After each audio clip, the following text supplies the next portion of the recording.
రకంగా ఉండుంటే ఇలా జరగకపోదునేమోనని నేను భావించానని ఆయన చెప్తున్నటువంటి నా క్వశ్చన్ అదే నిధి అగర్వాల్ గనక ఆయన కోరుకుంటున్నట్టు శారీలో వచ్చుంటే, లేకపోతే పూర్తిగా మొత్తం శరీరం అంతా కప్పుకొని వచ్చుంటే, ఒక హీరోయిన్ అలా వెళ్తుంటే ఆ ఆకత ఇలా పని చేయకుండా ఉంటారా? గ్యారంటీ ఇస్తారా? ఎవరు గ్యారంటీ ఇస్తారు? నేను చెప్తానండి, దీంట్లో ఆయన అభ్యంతరకరమైన పదాల మీద డిస్కషన్ ఒకటి, రెండోది ఆయన ఇచ్చినట్టు మెసేజ్ మీద. ఇప్పుడు ఆయన అలా ఏం మాట్లాడాలో ఏం మాట్లాడకూడదు వీళ్ళే చెప్పి మనమే డిసైడ్ చేసేది. ఆయనకు కూడా స్వేచ్ఛ ఉంది కదా, సూచన చెప్తున్నాడు. మీరు గౌరవంగా ఉంటే మాకు గౌరవం కలిగిందండి, గౌరవంగా ఉంటే బాగుంటుంది, నిన్న చూశాం కదా అని చెప్పాడు. చెప్పడం కూడా తప్పు అంటున్నారా నేను అడిగేది అది. నేను అట్లా ఖచ్చితంగా ఆ డ్రెస్ వేసుకుంటాం ఆయన చెప్పట్లేడు, వేసుకొచ్చి ఉంటే బాగుండేది అన్నాడు. నేను అభ్యంతరం చెప్తున్నానండి. చెప్పండి, మీరు చెప్పండి. అట్లా చెప్పండి నేను అంటున్నాను కావచ్చు.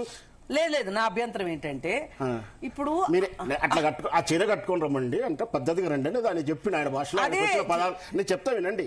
నిండు వస్త్రాలు కట్టుకుంటున్నా, సగం వస్త్రాలు కట్టుకుంటున్నా, ఎట్లా జరుగుతుందా, జరగకుండా గ్యారంటీ ఇస్తున్నారని మీరు అంటున్నారు. ఆయన ఏమంటున్నాడు, కొంచెం గౌరవం దక్కేదేమో చూడగానే అభిప్రాయం కలుగుతుందా ఆయన అనుకున్నాడు. మీరు ఏ విధంగా అబ్జెక్షన్ చెప్తున్నాడు? ఆయనకు కూడా భావ స్వేచ్ఛ ఉంది కదా, మీకు భావ స్వేచ్ఛ, మీకు కట్టుబడి, మీకు రూల్స్ మీకు ఎట్లా ఉన్నాయి, మీ దాంట్లో జోక్యం చేసుకోవద్దు ఎట్లా ఉన్నాయో. ఆయన ఏం మాట్లాడాలో ఎలా మాట్లాడాలో చట్ట ప్రకారం మాట్లాడి తప్పంటున్నారుగా, కేసు పెట్టేశారు, అయిపోయింది. అంటే ఒక పద్ధతిగా చీర కట్టుకుంటే మాకు మంచి గౌరవం ఏర్పడిందండి, మీరు నాకు అట్లా ఉంటే నిన్న అట్లా జరగకపోవచ్చు అని చెప్పాడు. చెప్పడం మంచి చెప్పడం కూడా తప్పేనా అంటున్నాను. నేనేమంటానంటే ఇప్పుడు ఆయన ఏమన్నారు, మీరు గౌరవప్రదమైన డ్రెస్సులు వేసుకొని రండి, లేదంటే మీరు ఇబ్బందులు పాలవుతారు అని థ్రెటన్ చేస్తున్నాడు ఆయన. ఆయనకి ఎక్కడున్న హక్కు థ్రెటన్ చేసే హక్కు? మీకు అది ఎందుకు అర్థం కావట్లేదు? మీకు ఎందుకు అర్థం కావట్లేదు? ఎందుకు అనుకుంటున్నారు? కాదండి, మీరు ఇబ్బందులు ఖచ్చితంగా ఆ డ్రెస్సులు వేసుకురండి ఆయన సూచించాడా? ఖచ్చితంగా చెప్పాడా? డ్రెస్ వేసి ఆ వీడియో మొత్తం చూశాను. ఏమండి, మీరే కాదు, మేము 100 సార్లు చూసాం. మీరు నేను ఒక మేల్ పర్సన్ చెప్పాడు కాబట్టి నేను ఖచ్చితంగా సమర్థిస్తాను అనుకుంటే చాలా విషయాలు మీరు మన డిబేట్ తో కలిసే చేశాం. అవును, వివాహ విషయాలు వచ్చినా, రెండో వివాహాలు వచ్చినా కూడా నేను ఇదే మన అనసూయ గారు చెప్పినట్టు విషయాలు సపోర్ట్ చేశాను.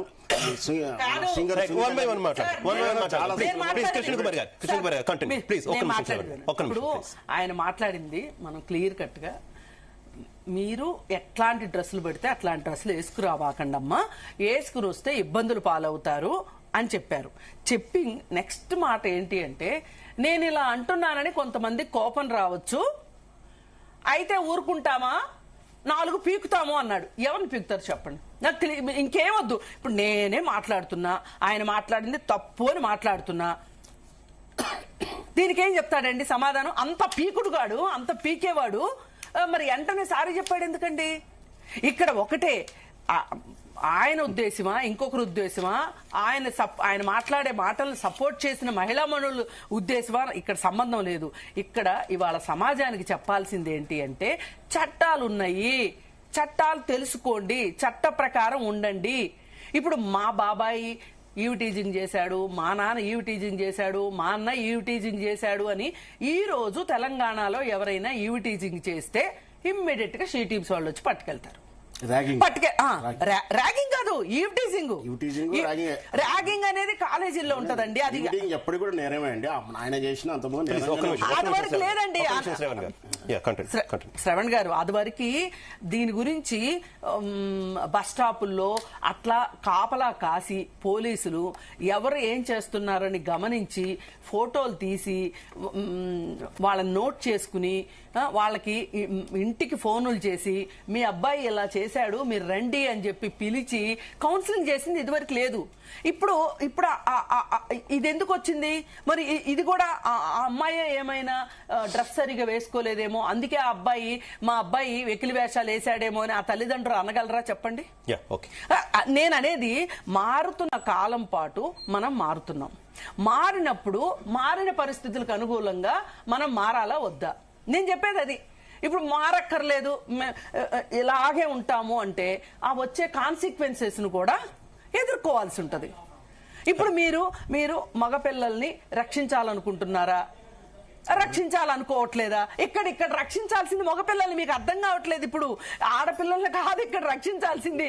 ఇప్పుడు ఆడపిల్ల మీద ఏమైనా కామెంట్ చేస్తే మగవాళ్ళని రక్షించాలి, ఆడవాళ్ళని కాదండి. మీరు మధ్యలో అడ్డు రావద్దు శ్రవణ్ గారు, మీరు మోడరేటర్ కాదు. ఇప్పుడు ఏదంటే మేము అది చేసేస్తాము, ఆమె డ్రెస్ బాగాలేదు కాబట్టి నేను చేస్తాను అన్నారనుకోండి, ఇది కోర్టులో నిలబడుతుందా? అందుకే ఈ రోజు మనం సమాజంలో నేర్పించాల్సింది ఏంటి అంటే మగపిల్లలకి చట్టాల గురించి అవగాహన కలిగించాలి. డెఫినెట్ గా మంచి పాయింట్ చెప్పారు కృష్ణ కుమార్ గారు. ఒకసారి పూజ గారి దగ్గరికి వెళ్దాం. పూజ గారు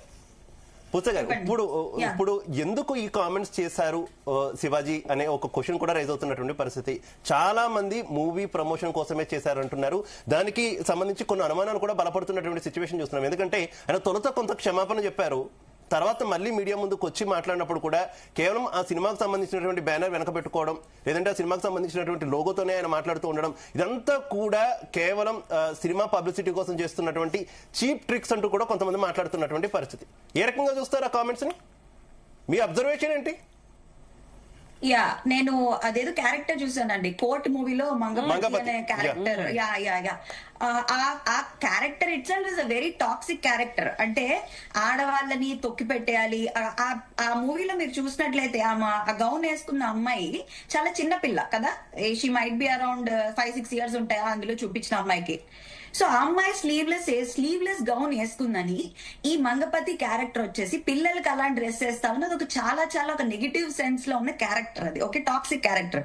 బట్ దౌర్భాగ్యవశాత్తు అంటే అన్ఫార్చునేట్లీ మన ఇండియాలో గానీ లేదా చాలా మంది మనలో చాలా మందికి మెంటల్ హెల్త్ అంటే మీనింగ్ తెలీదు, psychological health, emotional health, mental health అంటే మీనింగ్ తెలీదు. సైకాలజిస్ట్ దగ్గరికి వెళ్ళే వాళ్ళు, సైకియాట్రిస్ట్ దగ్గరికి వెళ్ళే వాళ్ళు అందరూ పిచ్చోళ్ళేనా? మెంటల్ అంటే ఏంటి? మానబూస్ ఉన్నాయండి, టాబూస్, స్టీరియో టైపింగ్ ఉంది. సో మనకి కళ్ళు తెరుచుకుని చూడాల్సిన విషయం ఏంటంటే ఇక్కడ మంగపతి అనేది ఒక టాక్సిక్ క్యారెక్టర్, అది పాజిటివ్ క్యారెక్టర్ కాదు, నెగిటివ్ క్యారెక్టర్. లాస్ట్ లో కూడా వాడిని కొట్టినట్టే చూపిస్తారు ఆ సినిమాలో. And coming to this particular current scenario, current situation, ఇక్కడ ఆయన ఒక విధంగా చూసుకుంటే మేబీ ఆయన మంగపతికి వచ్చిన ఆ క్యారెక్టర్ వచ్చిన ఫ్యాన్ బేస్ కానీ ఆ సపోర్ట్ కానీ తీసుకొచ్చి ఇప్పుడు అదే జనాల్లోకి పంపిస్తే ఇంకా ఆయనకి సపోర్ట్ వస్తుంది, ఇంకా ఫ్యాండమ్ లోకి. విషయం ఏంటంటే ఆయన కొన్ని అన్పార్లమెంటరీ వర్డ్స్ వాడారు. అన్పార్లమెంటరీ వర్డ్స్ ఏంటవి? దరిద్రపు ముండా. దీన్ని ఎలాగ డిఫైన్ చేస్తారు? దీన్ని ఎలాగ డిఫైన్ చేస్తారో నాకు చెప్పండి. దరిద్రపు ముండా is not a parliamentary word. ముండా itself is a unparliamentary word. How can anyone defend this word? ఇంకొకటి ఏంటంటే నాకు ఎంతో కొంత లా నాలెడ్జ్ ఉంది, I have completed my law. ఇగ్నోరెన్షియా jury non excusat అంటారు. I'm telling you again, ignorantia jury non excusat అంటే ignorance of law is not an excuse. I'm again telling you, ignorance of law is not an excuse. నేను ఏదో తప్పు చేసేసాను, నాకు తెలియక చేసేసాను, ఇలా మాట్లాడితే తప్పు కాదనుకుని చేసేసాను అంటే there is no excuse అండి. ignorance of facts తెలియక మాట్లాడితే, ఫ్యాక్ట్స్ తెలియక తప్పు చేస్తే అది ఎక్స్క్యూజ్ అవుతుందేమో గానీ నాకు లా తెలీదు, లా ఆఫ్ ద ల్యాండ్ తెలీదు, లాలో ఏమున్నాయో, BNS భారతీయ న్యాయ సంహిత ఏం చెప్తుంది, అందులో ఏమున్నాయి ఒకసారి వెనక్కి వెళ్ళి చూసుకోమన్నట్టు. ఫ్రీడమ్ ఆఫ్ స్పీచ్ అని ఇక్కడ మాట్లాడతారు చాలా మంది. Freedom of speech is not absolute right. I'm telling you again, freedom of speech కి కూడా కొన్ని రెస్ట్రిక్షన్స్ ఉన్నాయి, అవి అందరూ పాటించాలి. As responsible citizens of India in this country మనం రెస్పెక్టబుల్ గా డీసెంట్ స్పీచ్ ఉండాలి. ఆయన ఒక్క పాయింట్ పూజిత గారు, అన్ని పాయింట్స్ మీరు కవర్ చేశారు. ఒక్క విషయం, అసలు చాలా మంది ఉమెన్ ఇది మా బాడీ మా ఇష్టం అని చెప్తున్నారు.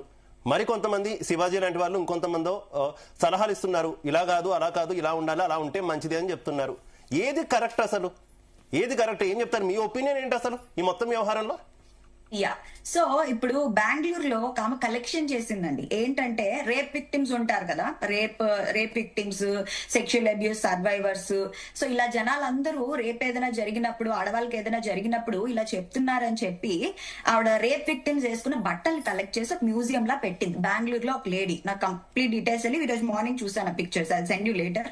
సో ఆవిడ పెట్టిన కలెక్షన్ లో ఆశ్చర్యపోతారు మీరు, 70% to 80% అన్ని సాంప్రదాయబద్ధమైన దుస్తులే ఉన్నాయి. అంటే పొడుగు కుర్తీలు, ఐదర్ చుడీదార్లు, చీరలే ఉన్నాయండి.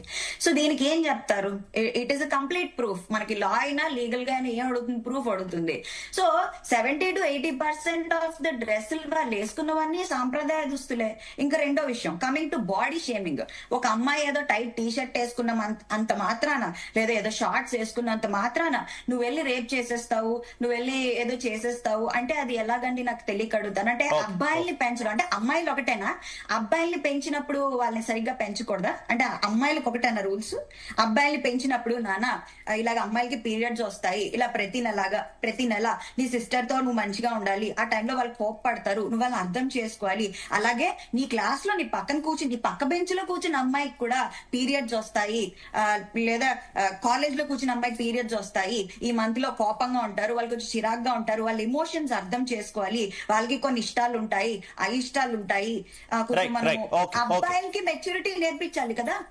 రైట్, ఓకే పూజిత గారు. సో మనతో పాటు యమునా పట్ట గారు కూడా జాయిన్ అయ్యారు. నమస్తే యమునా పట్ట గారు. యమునా పట్ట గారు, ఫస్ట్ నుంచి రెస్పాండ్ అవుతున్నారు, ఈ విషయంలో మీ ఒపీనియన్ చెప్తూనే ఉన్నారు, కానీ ఈ వివాదం మాత్రం పెరుగుతుంది తప్పితే ఎక్కడ కూడా ఫుల్ స్టాప్ పడనటువంటి అంశం. నిన్న మనం మాట్లాడుకున్నాం ఆల్రెడీ, శివాజీ ఆయన మీడియా ముందుకు వచ్చి స్టేట్మెంట్ కమిట్ అయ్యి ఉన్నానని చెప్పిన తర్వాత మరికొంతమంది హీరోయిన్స్ కావచ్చు, ఇతరులు కావచ్చు, ఆయన మీద మండిపడినటువంటి పరిస్థితి. ఈ వివాదానికి ఫుల్ స్టాప్ అయితే పడట్లేదు, కానీ ఉమెన్ ని ఆబ్జెక్టిఫై చేస్తున్నారు, ఈ రకంగా మాట్లాడతారు, అది అసలు కరెక్ట్ అయినటువంటి వాదన అయితే పెరుగుతున్నటువంటి పరిస్థితి. మరోవైపు ఆయనకి మద్దతు కూడా అంతే స్థాయిలో పెరుగుతున్నటువంటి పరిస్థితి. మీ వ్యూ ఏంటి, ఏం చెప్తారు? నమస్తే అండి, మరి మన ప్యానలిస్ట్ అందరూ కూడా నమస్తే. ఇక్కడ మనకు అసలు అర్థం కాని ఏంటంటే, అసలు ఇంతటి సోషల్ ప్లాట్ఫామ్స్ మీద ఆడవాళ్ల గురించి మాట్లాడుకునే పరిస్థితి ఎందుకు వస్తుంది?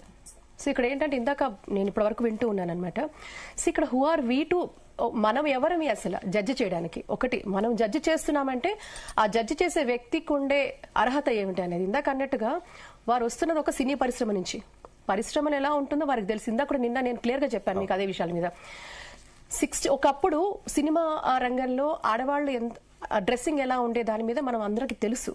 సో కాలక్రమేణా 70s నుంచి 80s ట్రాన్సిషన్ మీరు చూస్తే 80s నుంచి ఒక ట్రాన్సిషన్, డిఫరెంట్ ట్రాన్సిషన్ స్టార్ట్ అయింది ఇండస్ట్రీలో. ఒకప్పుడు ఒక సినిమా ఆడాలి అంటే ఒక పాట పెట్టేవాళ్ళు, ఆ పాటలో ఒక మహిళని చూపించేవాళ్ళు. నాకు తెలిసి కొన్ని సినిమాలు కేవలం ఆ పాటలు చూడడానికే హిట్ అయిన సినిమాలు కూడా ఉన్నాయి, if I'm not wrong. So అలా నుంచి స్లోగా అక్కడ నుంచి క్యారెక్టర్స్ పూరా హీరోయిన్స్ మీద వెళ్ళి, హీరోయిన్స్ నే అసలు అదంతా ఎందుకు హీరోయిన్ ఎక్స్పోజ్ చేసేస్తే అయిపోతుంది కదా అని అలా ఒక ట్రెండ్ స్టార్ట్ అయింది. ఈ ట్రెండ్ ఇప్పటి నుంచి స్టార్ట్ అవ్వాల, మీరు నేను చిన్నగా ఉన్నప్పటి నుంచి స్టార్ట్ అయింది. అంటే 80s, 90s, 2000